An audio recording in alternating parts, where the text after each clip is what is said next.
Oke,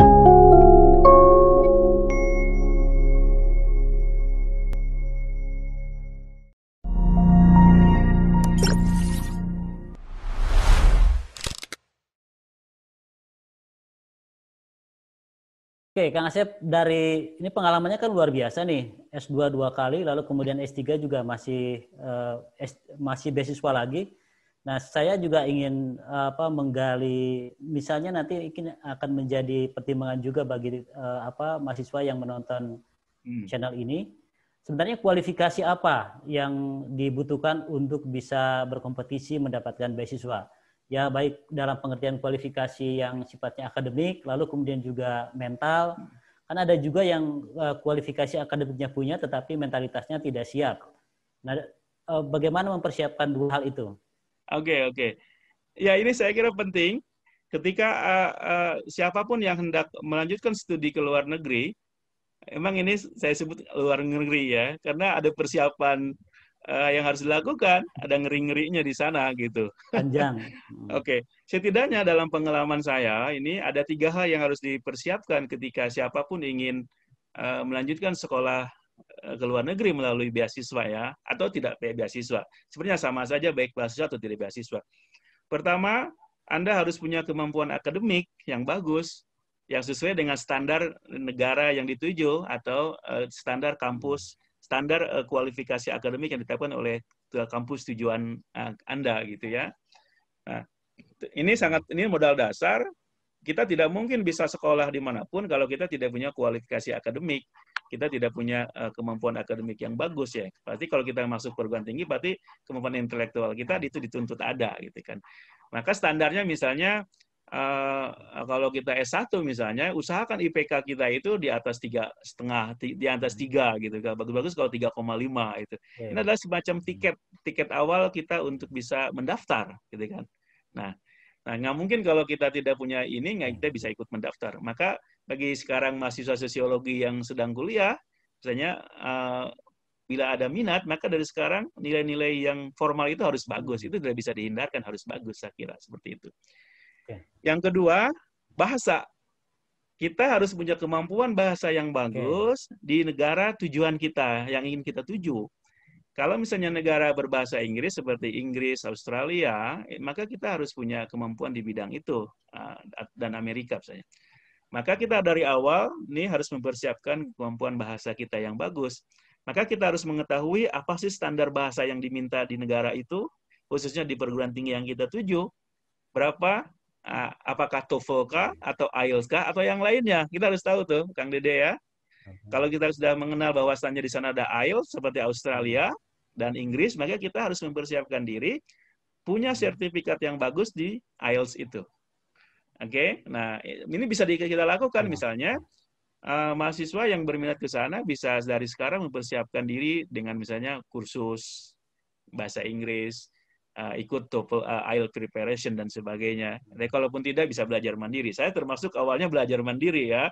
Nah, jadi awal-awalnya tidak pernah belajar kursus secara formal, sampai kemudian ketika mau tes baru ikut pelajaran formal. Jadi, nah ketika mau ke Belanda itu kan ada tes ada kursusnya sekitar berapa bulan, lalu kita di situ disiapkan.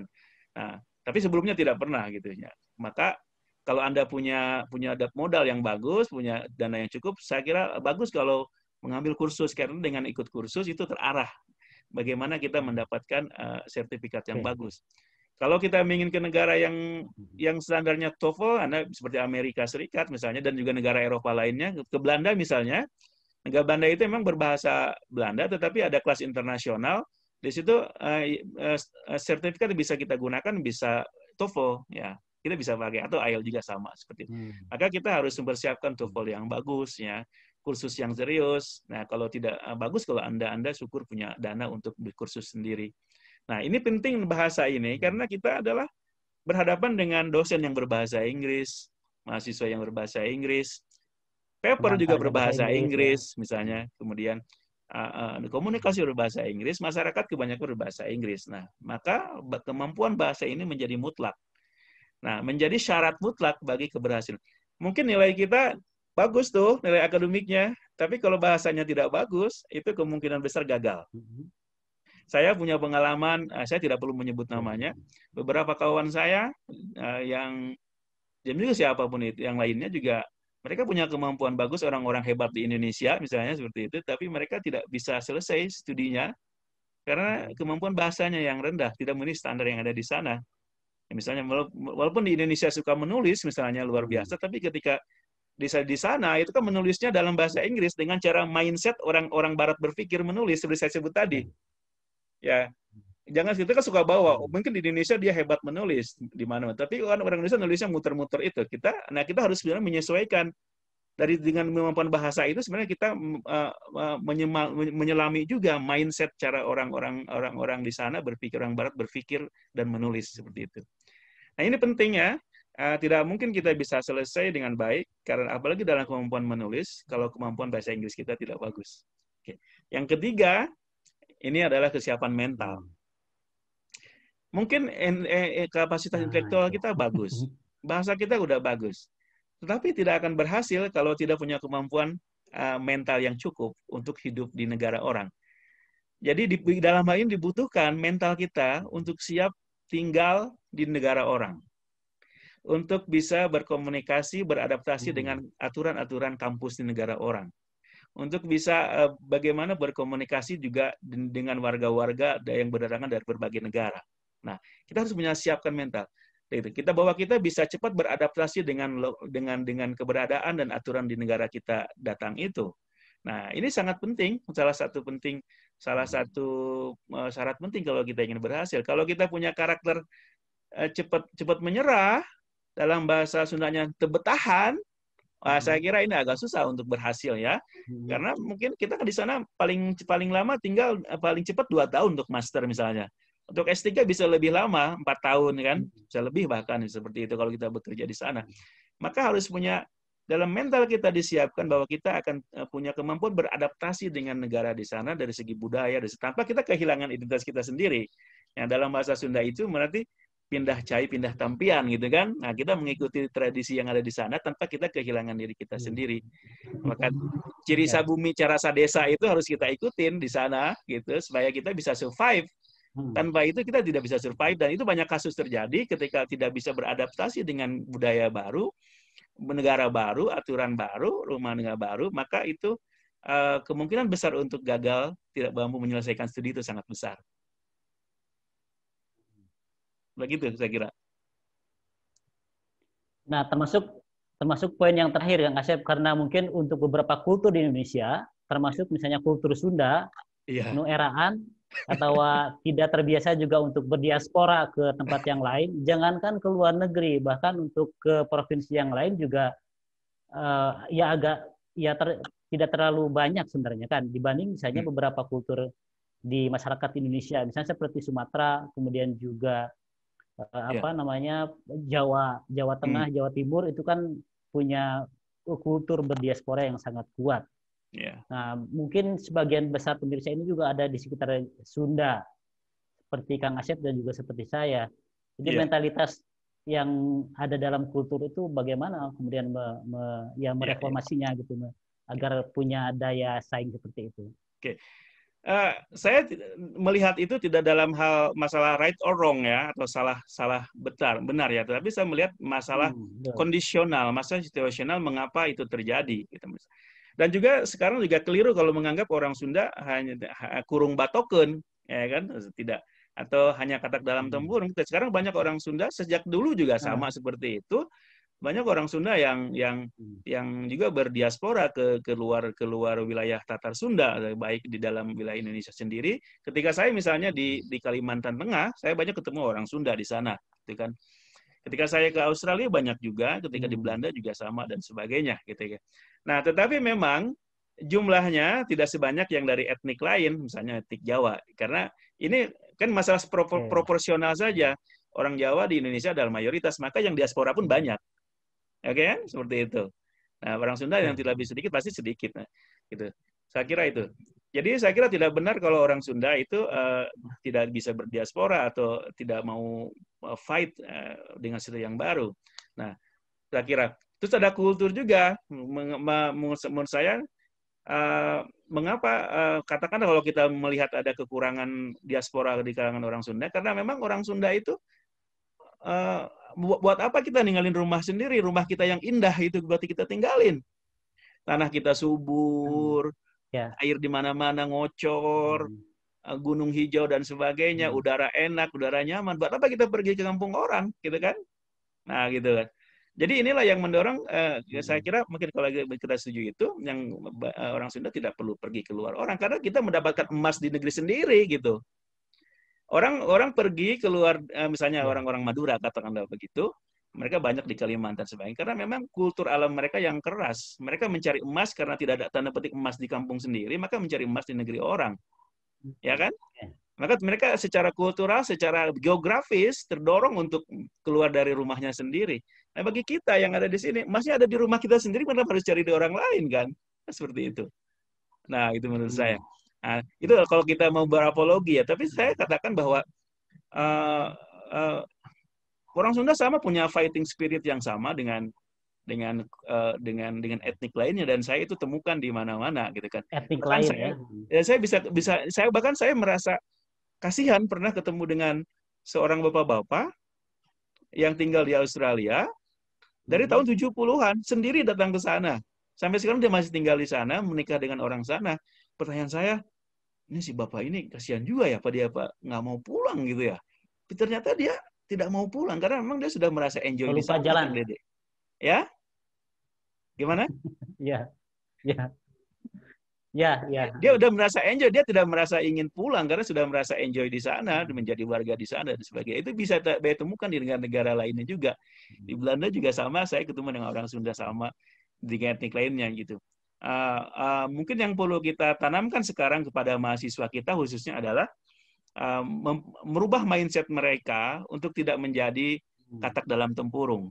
Ya, kita tidak untuk menjadi kurung batoken dalam bahasa Sunda, bahwa emas pun memang banyak di negeri kita sendiri, di kampus itu banyak emas, tapi juga ada emas-emas lain juga dari di negeri orang, yang itu akan memperkaya emas yang sudah kita punyai ini, sehingga kita menjadi orang Sunda, katakanlah mahasiswa yang memiliki banyak nilai-nilai baru yang untuk memperkaya diri kita sendiri.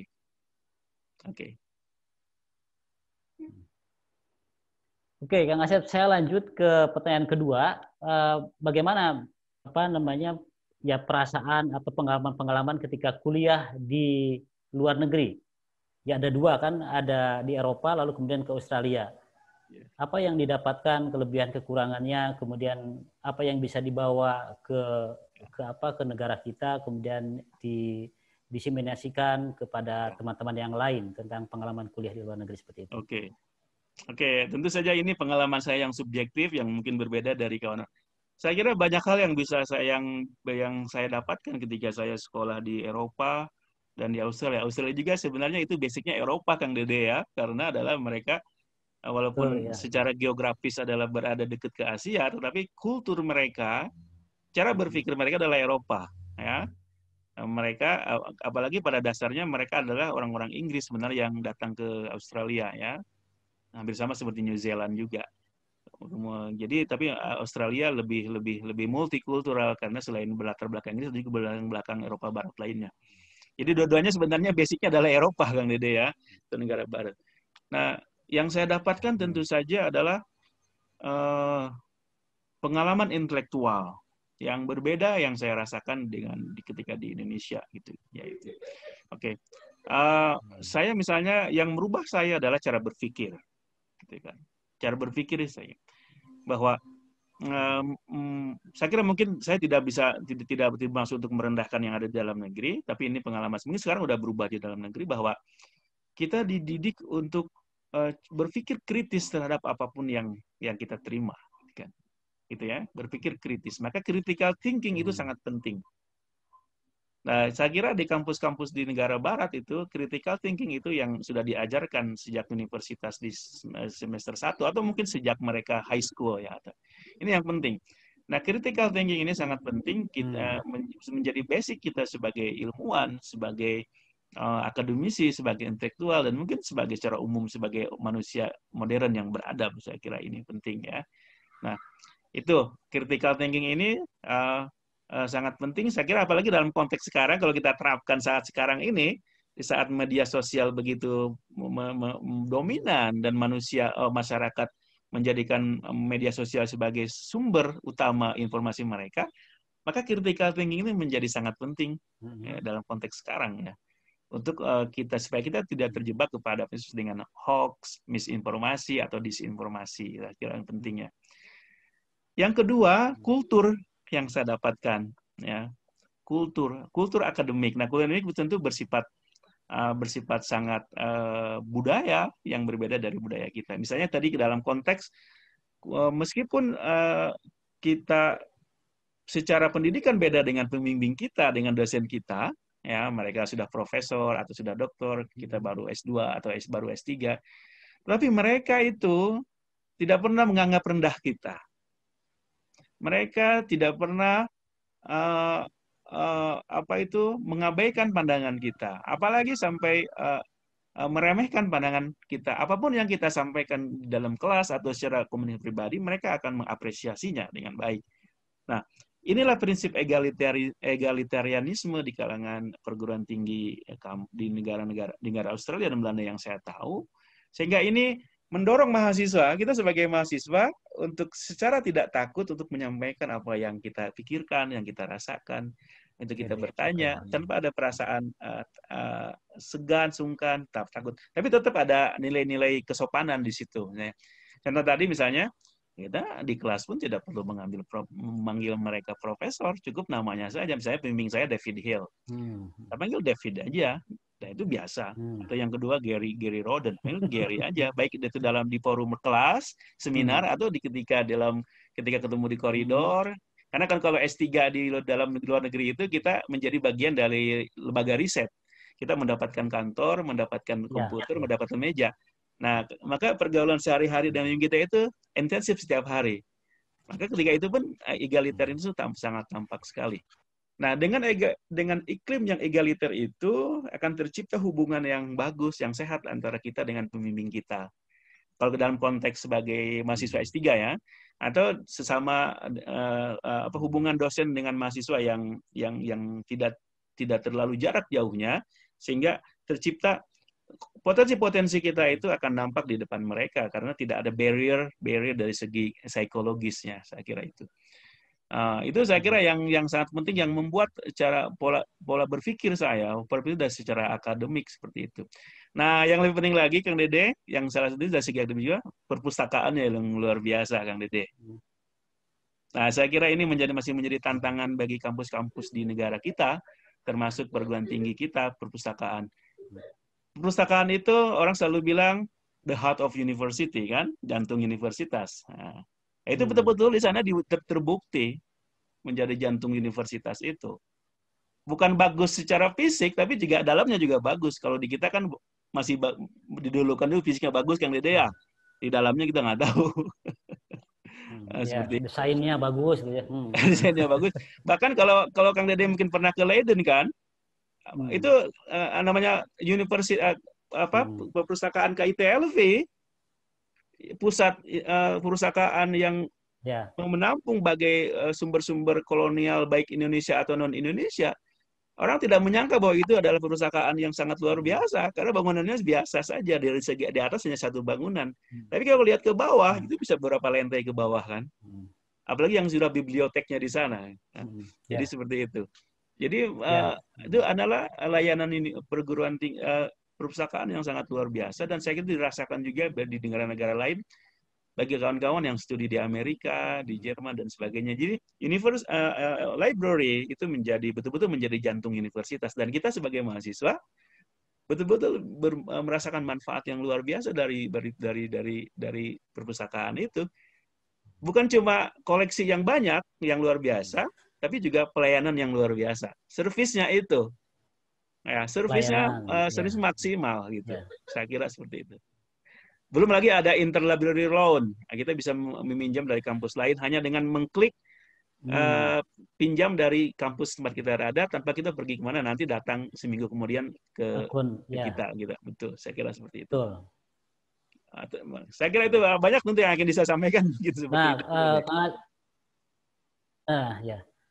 Kang Asep, pesan terakhir deh buat teman-teman yang sekarang sedang kuliah S1, kemudian mau lanjut ke S2, dan nanti berharap akan mendapatkan beasiswa juga seperti yang dialami oleh Kang Asep. Oke, ini juga saya sering, ketika saya memulai kelas saya, ketika saya mengajar, ini juga sering saya sampaikan kepada mereka, supaya punya semangat yang tinggi dan wawasan luas. Saya katakan kepada mereka, janganlah jadikan tempat Anda kuliah sekarang ini terminal terakhir Anda untuk mencari ilmu. Yes. Jadi jadikanlah UIN Bandung ini, khususnya sosiologi ini, terminal Anda mencari ilmu. Oke. Tetapi pergilah ke terminal-terminal lainnya untuk mencapai, untuk memperoleh ilmu. Baik itu level pasca sarjana, nah sudah dibahas itu dengan obrolan PS dengan siapa namanya Alia ya, itu bagus. Baik terminal yang kedua adalah pasca sarjana S2 dan S3, tapi terminal juga dalam konteks sudah geografis. Jangan jadikan Indonesia, apalagi Bandung, adalah tempat terakhir Anda kuliah atau mencari ilmu. Negara ini luas, bumi ini luas, Allah ciptakan bumi ini luas, pergilah ke negara-negara lain untuk memperoleh ilmu itu. Di luar Indonesia ada ASEAN, di luar ASEAN ada Asia, ada Eropa, ada Amerika. Pergilah ke sana untuk memperoleh ilmu sebanyak-banyaknya, karena dunia ini luas. Itulah.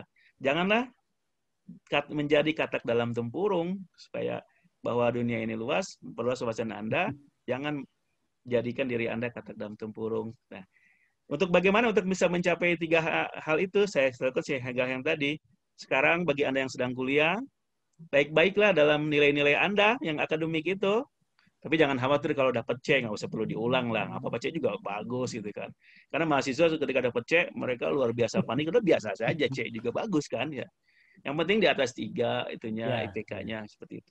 Siapkan adalah nilai akademik Anda. Dari sekarang, yang kedua adalah kemampuan bahasa Inggris Anda disiapkan kalau Anda ingin keluar ke negeri berbahasa Inggris. Kalau Anda ingin berbahasa Arab ke Timur Tengah, baguskan bahasa Arab Anda dari sekarang, atau berbahasa Jerman kalau ke Jerman, atau ke Spanyol dan sebagainya. Siapkan dari sekarang, masih ada waktu untuk mempersiapkan bahasa Anda. Kalau Anda mampu, ikut kursus ya. Dan yang ketiga, siapkan mental Anda untuk tinggal di negeri orang. Nah, saya kira itu. Siapkan bahwa kita bisa hidup di negeri orang dengan baik, dalam prinsip bahasa Sunda, pindah cai, pindah tampian, dengan ciri sadesa, ciri saimah, cara sadesa itu kita ikutin supaya kita bisa survive ketika kita berada di negeri orang. Ini yang akan menunjang kesuksesan studi kita melalui beasiswa itu.